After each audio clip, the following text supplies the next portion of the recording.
mga undocumented na Pinoy sa US at Canada. Narinig ko, hinahanap nila yung thesis ko, pangalan. Nakapag-aalala talaga dahil hindi natin alam kung ano. Yan ang marinig ko nga yan, sabi. Salut, bonsoir, bonjour, je m'appelle Mako 1TV, je vais bien merci, et toi, comment ça va? Hi guys, kumusta kayo dyan mga kapwa ko nangangarap na pumunta ng Canada, no? At maraming salamat po pala sa mga bago nating subscriber. Yan, nadadagdagan tayo kahit paunti-unti, no? Kaya naman doon sa mga hindi pa nakaka-subscribe dyan, pakiclick lang naman yan. Yung nandyan lang po sa right side ng monitor nyo, i-click nyo na lang po yan. Maraming salamat po para po ma-update pa po kayo sa mga susunod ko pang video at masabaybayan nyo ko yung journey ko, yung proseso ng documents ko papuntang Canada while here in the Philippines. So guys, by the way, pag-usapan nga natin itong mga undocumented immigrants, di ba?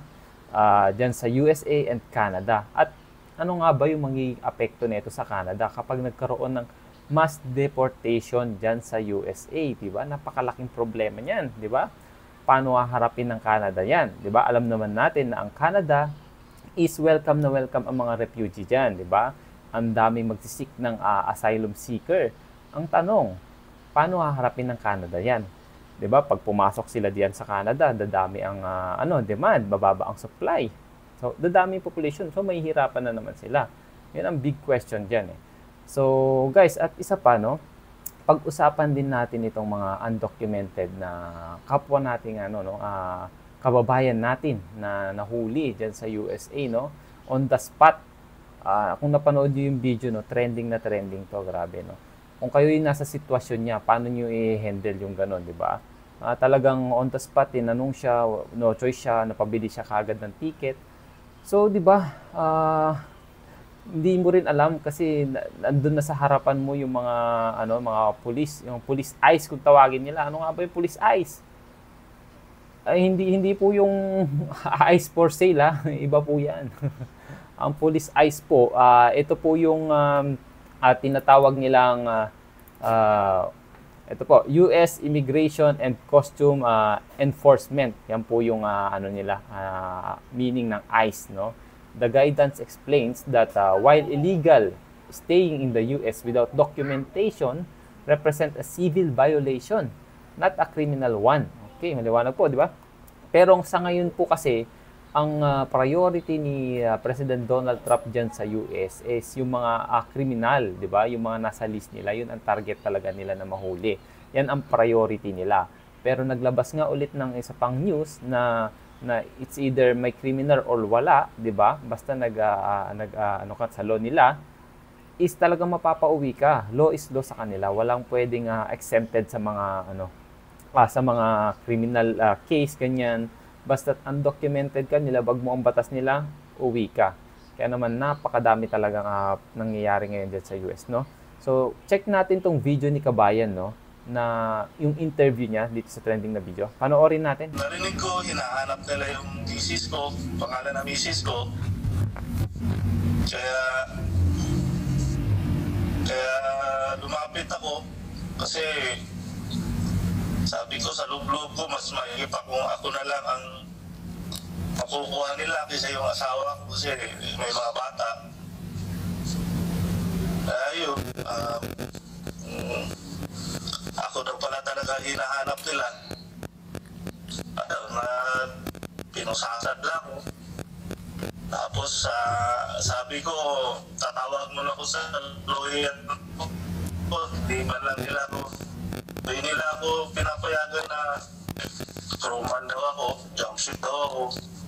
Wala na akong karapatan. From his home, ICE took him to the Homeland Security office in Long Beach with an ultimatum.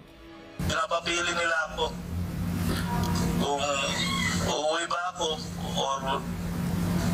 or gusto nila or madidetain. Kasi pag hindi raw ako makakuha ng ticket ng araw na yon, i-detain na nila ako. ICE, if you interact with them, are trying to get you to sign your own voluntary departure. He was asking for legal assistance, and they were ignoring that. And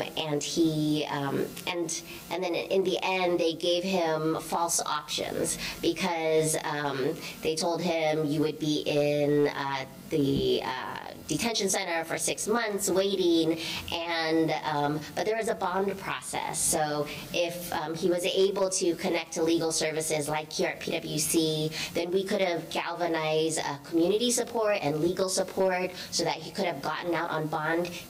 With nowhere to go, his wife and 2 children followed him home to Zamboanga about a week later. The PwC is now trying to rally monetary and emotional support. So, ayan, no?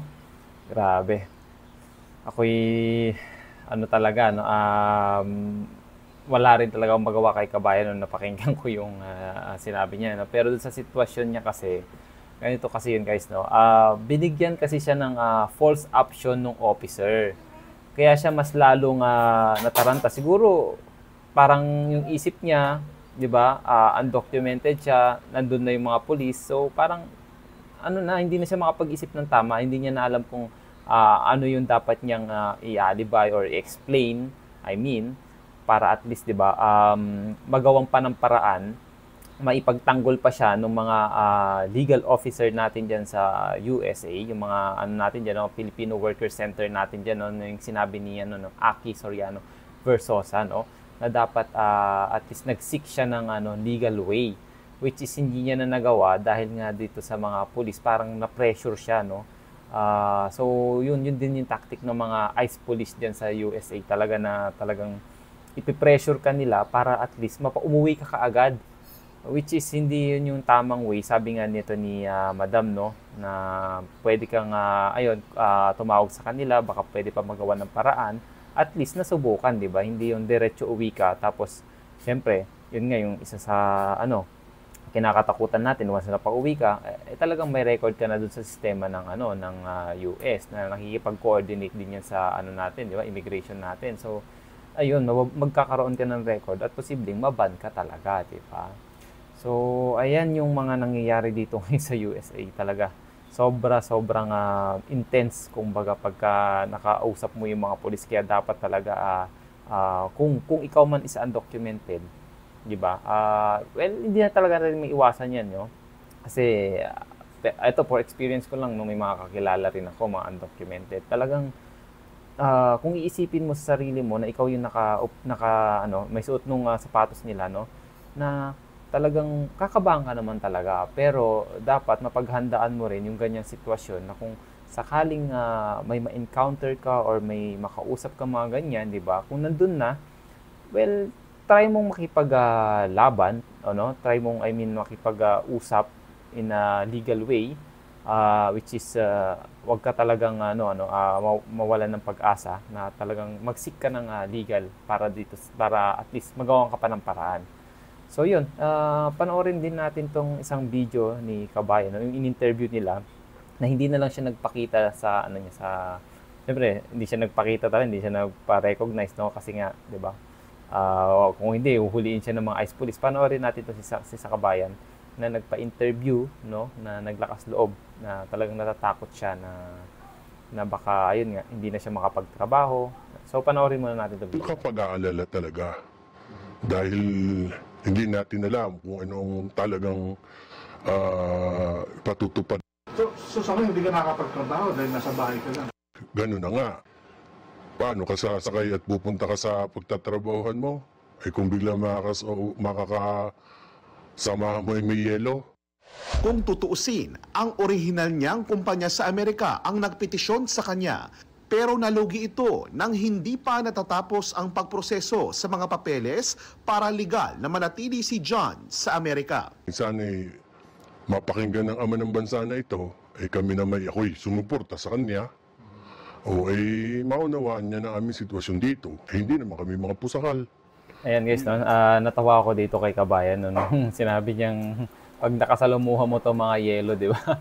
So, Pilipino nga naman talaga, meron tayong mga laging mga nickname sa mga ganyan tao, di ba? Ganito kasi yun Si kabayan kasi nagpo-proseso pa siya ng mga documents niya. Yun nga lang is siguro nagka-problema sa company nila kaya hindi na natuloy yung proseso ng kanyang mga documents. Parang yung sa Canada lang yan guys, 'di ba? Once na natapos na yung working permit mo, nag-apply ka ng permanent residence at wala pa yung status mo, which is I think pwede ka mag-apply ng bridging open work permit para at least meron ka pa ring status while waiting for your PR. Correct me if I'm wrong guys, napakinggan ko lang at na-research ko lang na ganun yung sistema, no? So hindi ko kasi alam dito sa US kung paano yung sistema nila, no, na while on process pa yung documents mo. Syempre alam naman natin hindi ka talaga pwede magtrabaho noon, lalong-lalo pag wala kang status, di ba? So dito kay Kuya siguro mas maganda siguro kung nag-seek siya ng mga consultant or I think So hindi ko alam kung ano yung mga pinagdaanan niya, pero siyempre yung ganitong sitwasyon niya is napakahirap talaga, 'di ba? Naiiwas-iwas siya lagi dito sa mga yelo na naglalakad dito sa daan, 'di ba? So ayun, alagang pagka nahuli siya at hindi incomplete document siya, talaga mapapauwi siya kahit sabihin niya pang supporter siya, number 1 supporter siya ni Donald Trump, ganyan. So ang dami kasi nga mga ganong 'di ba? Mga nakikita natin sa news, 'di ba, yung mga trending, 'di ba? Nakikita natin na supporter ako ni Trump, yan. Pero yun law is law talagang hindi ka pwedeng lumabag sa batas nila. Kaya ito pa guys, panoorin natin naman tong isang trending na isang ambassador diyan sa US. Ito yung inappoint ni dating President Rodrigo Duterte na gawin niyang isang ambassador diyan sa US, no? At ito po ay si Ambassador Romualdez. Na sila yung mapa-deport ba? Anong yung reaction doon? Yan ang marinig ko ngayon sa Philippine Ambassador sa US na si Jose Romualdez ay nadismaya at nagalit siyempre. Para napakadali para sa kanya sabihin na lang na sa mga walang papel umuwi nang walang anumang tunay na solusyon ay inaalaw upang matugunan ang problema ng underemployment at kawalan ng matatag na trabaho sa Pilipinas. Parang pinapatunayan lang niya na walang pakialam ang gobyerno ng Pilipinas sa ating mga kababayan. Walang alam ang gobyerno ni Marcos Jr. sa dinaranas natin bilang mga migrante Pilipino sa United States. Okay, so nadismaya kayo nang ito inyong marinig. So ayan yung isang interview ng isa nating kababayan diyan sa US, no, na naglabas siya ng hinanakit tungkol dito kay Ambassador Romualdez, no, dahil parang walang ginagawa yung administrasyon ni Bongbong Marcos at parang wala siyang pake na mas maganda pang umuwi na lang sila agad ng walang man lang na tulong na binibigay or other options para dun sa mga undocumented, di ba? So, which is naiintindihan ko sa kabayan, pero intindihin din natin yung side ni Ambassador Romualdez dito sa isang video, no? I think nag-explain siya dito kung bakit nasabi niya yung mga ganung salita, di ba? Pakinggan natin. Opo. I remember before he assumed office, you advised undocumented Filipinos sa United States to pwedeng bumalik muna, di ba? Umuwi. Well, you know, what happened there? Some people criticize me, masyado ka naman brutal, ganyan. Alam mo, it's not me. Alam ko kasi marami akong kilala na were deported even before President Trump put up this new immigration policy na hindi na talaga makabalik dito. Humingi ng tulong sa akin at saka sa mga ibang ating mga kasama kung pwedeng tulungan makakuha ng visa. Pero once you've been deported, talagang maski anong gawin mo, maski sinong gamitin mong magpadrino para sa'yo, talagang nandun na yung pangalan mo, deported, overstaying. Overstaying lang yan, wala ka pang ginawang really any major crime. It is a crime to stay in the United States illegally. Pero yan ang sinasabi ko na kung talagang it's better not to be deported dahil may pag-asa ka pa makabalik dito at saka you can do it the right way now. Yan ang aking laging pinapaayo sa ating mga kababayan na kailangan tama ang gawin ninyo. Hindi pwede yung style na palusutan dahil talagang agrabyado ka talaga. Yung sabi ni Ambassador Romualdez, no, it's better not to be deported, di ba? Baka may pag-asa pa in illegal way. So, pwede ka pa niyang matulungan kaysa naman sa ma-deport ka. Once na ma-deport ka, talagang meron ka ng pangalan dun sa sistema nila. Yun po yung sinabi niya dito, no. I think yung intention naman po ni Ambassador Romualdez is maganda naman po. Analyzation pa yung mga kung paano nila may pagtatanggol yung mga Pilipino, di ba? Napakinggan nyo naman po sa kanyang interview. Napakaganda po yung interview niya. Panoorin nyo na lang po yung full video niya dun sa recap interview niya para po hindi din tayo makopyright na ipalabas natin dito lahat.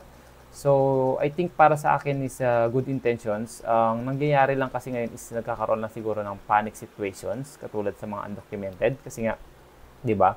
Ang hirap naman talagang ipagtanggol yung sarili mo. Nga niya, hindi pa pwede yung basta palusot-lusot ka na lang. Daanin nyo in a legal way dahil meron naman kayong rights to claim. And that's our video for today, guys. No, kung umabot ka man sa dulo ng aking video, nagpapasalamat na po ako sa iyo dahil malaking tulong na po sa akin yan.